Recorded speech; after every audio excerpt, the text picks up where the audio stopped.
Wow. Who said Nintendo does not have any third-party support? This is not the Wii U. This Partner Direct Mini really showed us. Let's talk about this.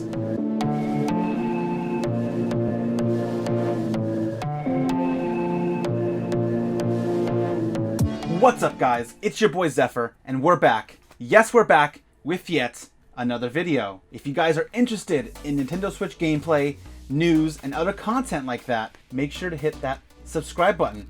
Hit a like in the video if you like what you see, and leave a comment. Let's talk about what's going on. So we just had a Partner Direct not too long ago, and Nintendo really showed us what they have to offer for the end of the year. These are games that are coming out that are not published by Nintendo. And we got a 15-minute video, plus an additional Direct right afterwards. Let's get right into it. First and foremost, this Direct opens up with not one, but two brand new Monster Hunter games exclusively for the Nintendo Switch. The first game we received was Monster Hunter Rise. As a Monster Hunter fan myself, I'm incredibly excited to see this.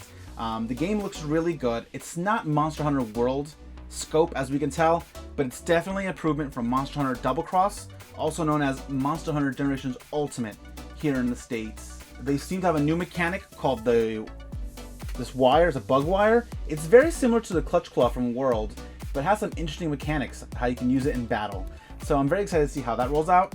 And there seems to be a very active online, so I'm very curious to see how that's going to unroll. I'm super excited. I'm a big Monster Hunter World fan, played Monster Hunter Freedom United on the PSP, Monster Hunter Tri, and Monster Hunter Generations. The next game we saw right after that was Monster Hunter Stories 2.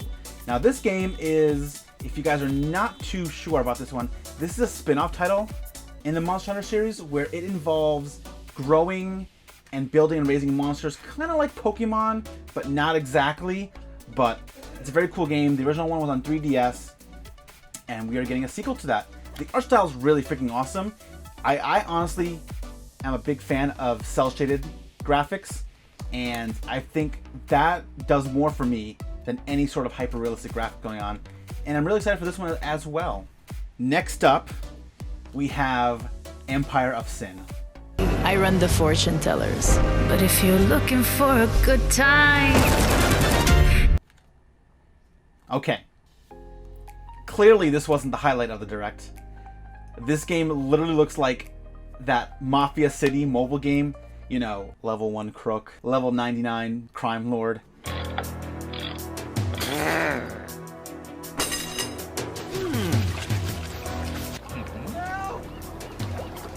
Let's move on. Next up, we get Sniper Elite 4 coming to the Nintendo Switch. This is interesting because we're starting to see more shooters come to the Switch. That's something that I feel that Nintendo has been lacking, and they've been improving really well this generation, is adding more mainstream shooters onto their titles. Even in the previous iterations of, Nintendo consoles, we have not really seen shooters. We've seen Call of Duties in the past, but for the most part, they really skipped Nintendo's console. Last time I remember, it was Call of Duty, the big red one on the Wii, and that was a completely different game than what the Xbox and PlayStation got when that came around. But this is cool. I didn't see any information about gyro controls. I'd love to know more about that, considering that gyro controls is really, really good. It was really good in Doom, and it was really good in Splatoon 2. Moving on, we get down to PGA Tour 2K21. This is okay. I mean, it doesn't do anything for me. Sports games on the Switch aren't really what we're looking for, in my opinion. I cracked up when I saw what was the words? Visually stunning graphics. But nonetheless, the game looks good. Seeing sports games on the Switch is always a good sign. That means they have not abandoned Nintendo yet. Next up, we have a title called Hades. Now, this is an indie title, to my knowledge, and it looks just like Dead Cells and games of that like. It looks really freaking cool. I don't know a lot about it, but I'm definitely interested in trying it out. It seems to be like a Diablo style, like dungeon crawl kind of game, and those games are always really freaking awesome. And the art style is just, it screams. Gotta play it. Next up, this one I've been actually waiting for a while, and I've known about it. And we've known about it for a while, but we finally got to see some gameplay of it, and that's Ballon Wonderworld. Now, if you guys did not know, the reason why this game is so hyped up right now is because it is being led by the creators of Knights, which is a fantastic cult classic game. The art style screams Knights, and it screams old school Sega and Dreamcast titles. This one's really exciting. I'm really excited for this one. I'm probably gonna get it for the Switch, even though it might look better on the Xbox. But I mean, this art style does look like a Switch game, and it screams Switch game. And I'm super excited about this one. I'm really excited about this one. Next up, we got one for you anime fans and Life Simulator fans. We got the sequel to Rune Factory and Rune Factory 5. This one, I'm not too familiar with the Rune Factory series. I do know it's a life sim game where you can kind of make your own choices, you know, find a lover and all that kind of fun stuff. Looks good, and from what I've seen, the fans and the response in the live chat was overwhelmingly positive. So, kudos. Last but not least, this one was really cool. So we've got Ori and the Blind Forest on the Nintendo Switch, but now we have Ori and the Will of the Wisps coming to Nintendo Switch. This one is an incredible game.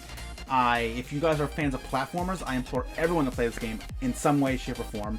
The game looks really good. Will of the Wisp adds combat to the foray, and it's really freaking awesome. The music is out of this world.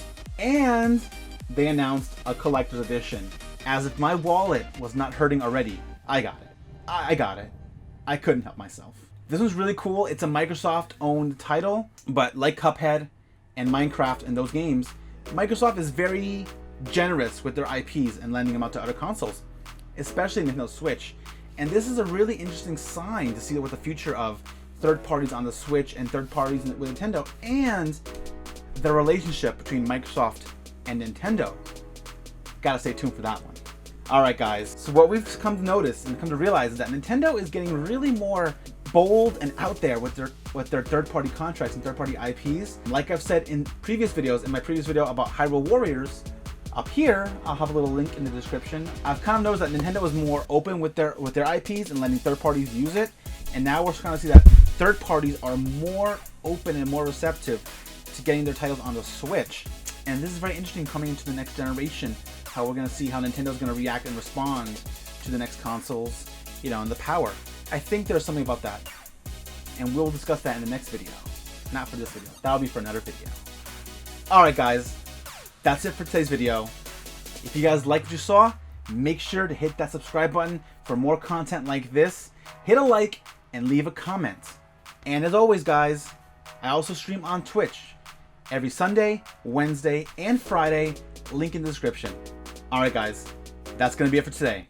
And as always, see you later.